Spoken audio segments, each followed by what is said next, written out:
Bonjour à toutes et à tous.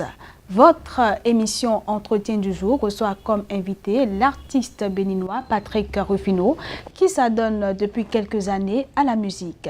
Patrick Rufino, bonjour. Bonjour. Et merci d'avoir accepté notre invitation. C'est un plaisir pour moi de partager. Alors, si vous deviez vous présenter en quelques mots, que nous diriez-vous? Waouh. On m'appelle Patrick Rufino, je suis musicien, bassiste, chanteur, mais je joue aussi de la guitare, des percussions, je suis arrangeur, producteur, voilà, et plein d'autres choses, quoi. D'accord. Alors, en 1997, vous avez fondé le groupe FA, et dont l'album Défi obtient 2 awards au Bénin en 2011. Mais par la suite, le groupe a disparu. Qu'est-ce qui s'est passé? Le groupe a disparu parce que, bon, on avait des objectifs différents. Au départ, on avait un objectif commun, c'était grandir ensemble. Et après, c'est comme toutes les familles, quand on commence par grandir, chacun prend son chemin. Et puis, mais n'empêche qu'on est en contact, on se parle souvent sur Facebook et dès qu'on a l'occasion, on se parle, quoi. Mais je crois que chacun essaie de faire sa carrière comme il peut. Alors, c'est après cet épisode que vous avez démarré votre carrière solo. Et là, vous avez sorti votre tout premier album. Est-ce qu'on peut connaître les titres qui ont composé cet album et les thèmes que vous y avez développés? C'est vrai que c'est un rappel que je vous demande de faire. Oui, c'était l'album Ewakadio. Sur Ewakadio, il y avait 12 titres. Il y avait Aniché, qui veut dire Aniché, qui veut dire merci en bambara.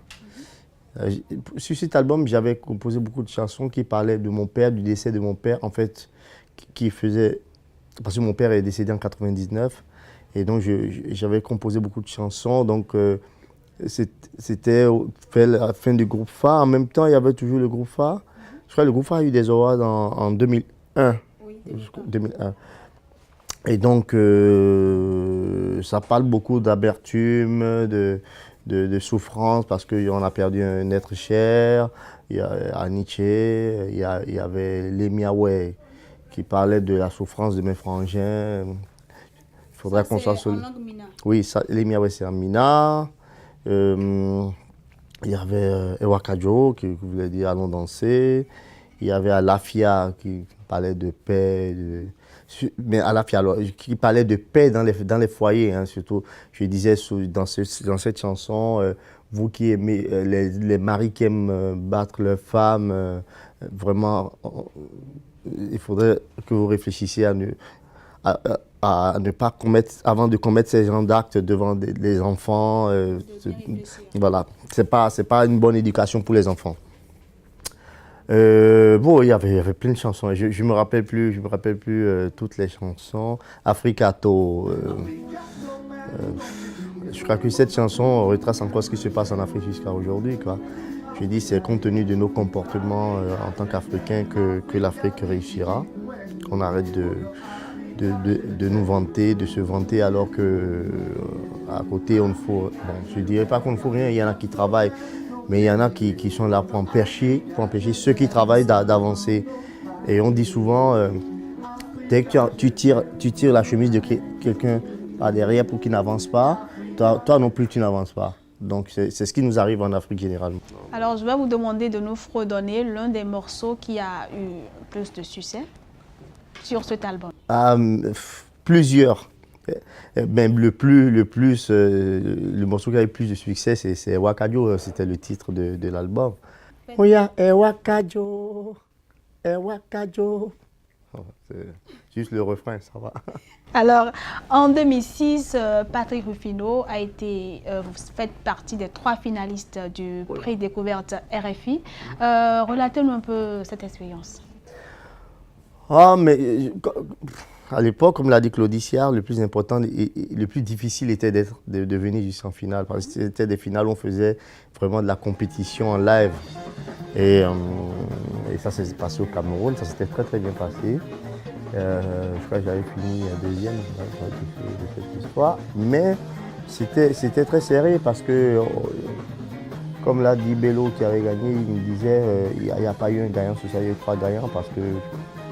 Et puis d'ailleurs, par la suite, moi j'ai continué, j'ai pas travaillé avec Bello sur ses albums. On est devenus comme plus que des frères. Et puis le groupe Langui, c'était ça, de Oupta. On était comme une famille en fait. Et le concert, c'était comme si il y avait 3 groupes qui étaient en concert. C'était pas de la compétition. On s'était vraiment amusés.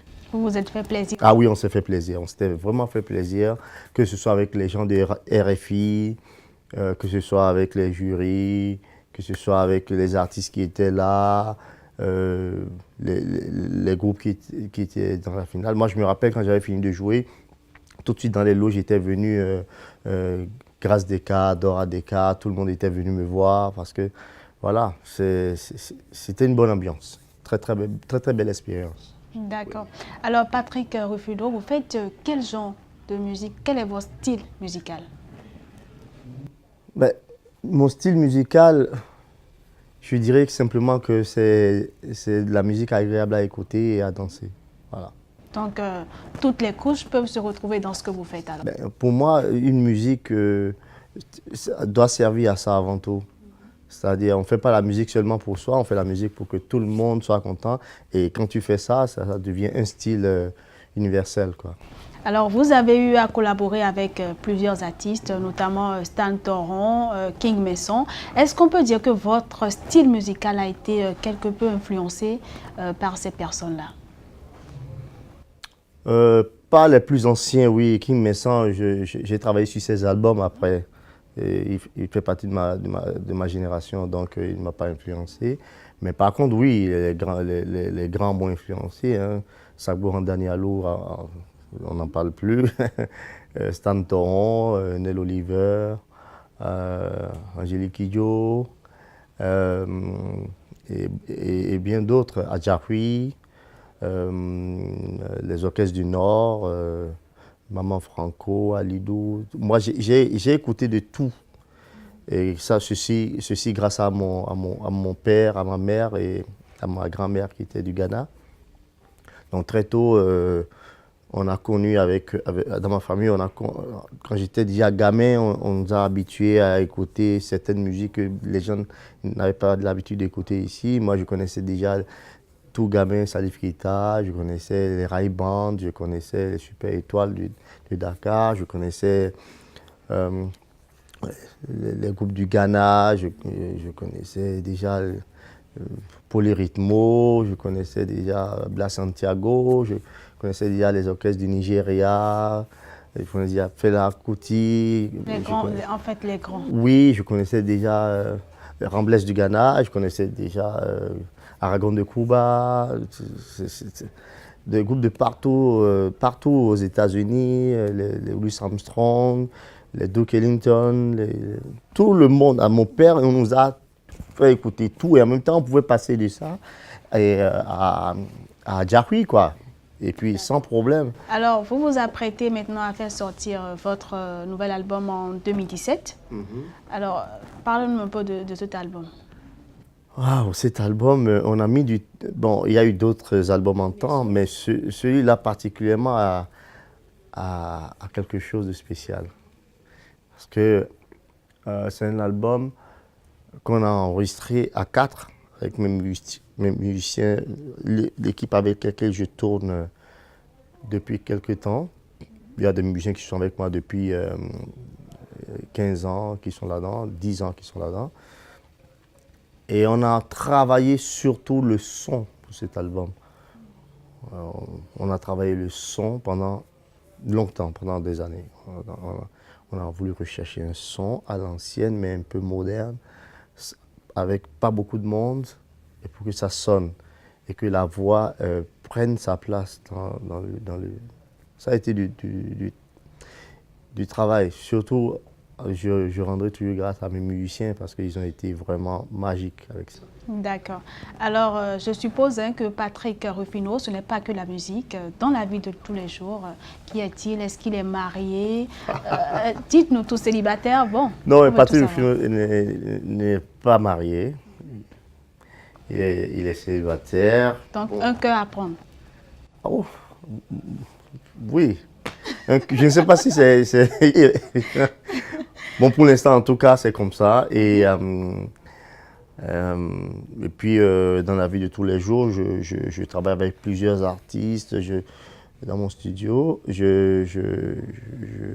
j'arrange beaucoup d'artistes. Je suis directeur artistique d'un projet qui me prend aussi des fois un peu le temps. Un projet où il y a beaucoup de Maliennes, il y a une Sénégalaise aussi. Je crois même qu'Angélique est rentrée dans le projet maintenant pour les prochaines tournées. Le projet qu'on appelle Amazon d'Afrique, avec 3D Family. C'est un projet assez intéressant. Je suis directeur artistique de ce projet. Il y a plusieurs grandes chanteuses là-dedans, Oumou Sangaré, Mamani Keita, Kandia Kouyaté, Ina Moja, Neka. Il y a plein de, il y a Mariam Damadou et Mariam. Il y a beaucoup de monde dans ce projet. Et c'est assez intéressant. Et donc j'ai coproduit le single avec 3D Family qui était sorti. Ok. Alors, très rapidement, parce que nous sommes presque au terme de cet entretien, vous allez nous dire quels sont vos projets à court, moyen et long terme, très rapidement. Ben, à court terme, il y a déjà le single un single qui est sorti là, depuis quelques semaines, qu'on appelle Tama. Et donc, que tout le monde, je vois que tout le monde commence par écouter, ça me fait plaisir. Chaque fois qu'il passe quelque part, je vois que les gens écoutent. Et on a tourné le clip de Tama au Ghana. Et le morceau a été enregistré entièrement à Paris avec mes musiciens. Et voilà. Et donc après, il y a l'album qui sort en 2017. Je vais taire pour l'instant le label et la date. Mais c'est sûr et certain. 2017, l'album est là. D'accord. Alors, nous vous souhaitons plein de succès. Mais merci à vous. Je vous en prie. Merci. Et voilà, mesdames, messieurs, c'est la fin de cet entretien. Je rappelle que nous avons reçu comme invité Patrick Rufino. Avec lui, il était question de sa carrière musicale. À très vite.